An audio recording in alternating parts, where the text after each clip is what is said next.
हरे कृष्णा। श्री गिरिराज गोवर्धन की परिक्रमा हम सभी बहुत प्रेम पूर्वक करते हैं, परंतु उनका प्राकट्य कैसे हुआ क्या आप जानते हैं?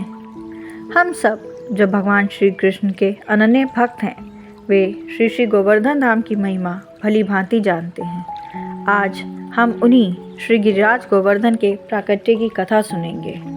मथुरा से 21 किलोमीटर पश्चिम दिशा में मथुरा बरसाना सड़क पर गोवर्धन गांव है। यहीं पर तीर्थराज श्री गिरिराज गोवर्धन पर्वत विराजमान है, जिनकी लंबाई लगभग 11 किलोमीटर एवं यह पर्वत उत्तर से दक्षिण की ओर स्थित है। इस पर्वत की ऊंचाई भूमि से लगभग 30 मीटर तक है। क्या आप जानते हैं, श्री गिरिराज की संपूर्ण परिक्रमा 7 कोस लंबी है, 21 किलोमीटर।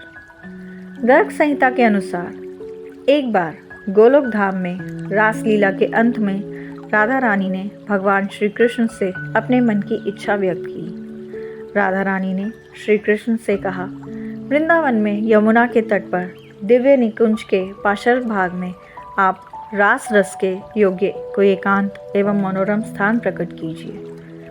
भगवान ने तथास्तु कहकर अपनी लीलाओं के योग्य स्थान का चिंतन करते हुए अपने नेत्र कमलों के द्वारा हृदय की ओर देखा। देखते ही देखते भगवान श्री कृष्ण के हृदय से एक अंकुर की भांति सघन तेज प्रकट हुआ। राजभूमि में गिरकर वह अंकुर पर्वत के आकार में बढ़ गया। वह दिव्य पर्वत रत्न धातुओं से जड़ित था। कदम, बकुल, अशोक आदि वृक्ष तथा लताएं उसे और भी मनोहर बना रहे थे। विभिन्न तरह के रंग बिरंगे सुंदर पक्षी चहचहा रहे थे। एक ही क्षण में वह पर्वत 1 लाख योजन चौड़ा और शेष की तरह 100 कोटि योजन लंबा हो गया। उसकी ऊंचाई 50 करोड़ योजन की हो गई। 50 कोटि योजन में फैला वह पर्वत सदा के लिए गजराज के समान स्थित दिखाई देने लगा।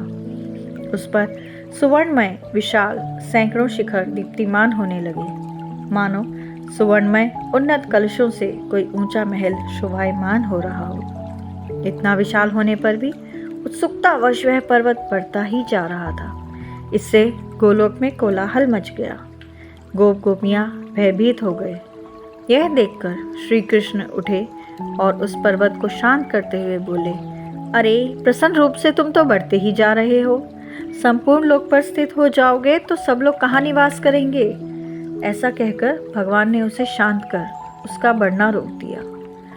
उस उत्तम पर्वत को देखकर भगवत प्रिया श्री राधा बहुत प्रसन्न हुई। श्री राधा एवं श्री कृष्ण उसी गिरि गोवर्धन पर अपनी लीलाओं हेतु विराजित हुए। यह सर्व तीर्थमय है, यानी कि सभी तीर्थ स्थानों में सबसे श्रेष्ठ एवं देवताओं के प्रिय। इस प्रकार यह गिरिराज साक्षात श्री कृष्ण के हृदय से उत्पन्न होकर श्री गोलोक धाम में विराजित हैं। इसीलिए कहा जाता है कि भगवान श्री कृष्ण और गिरिराज गोवर्धन में कोई भेद नहीं। हरे कृष्णा।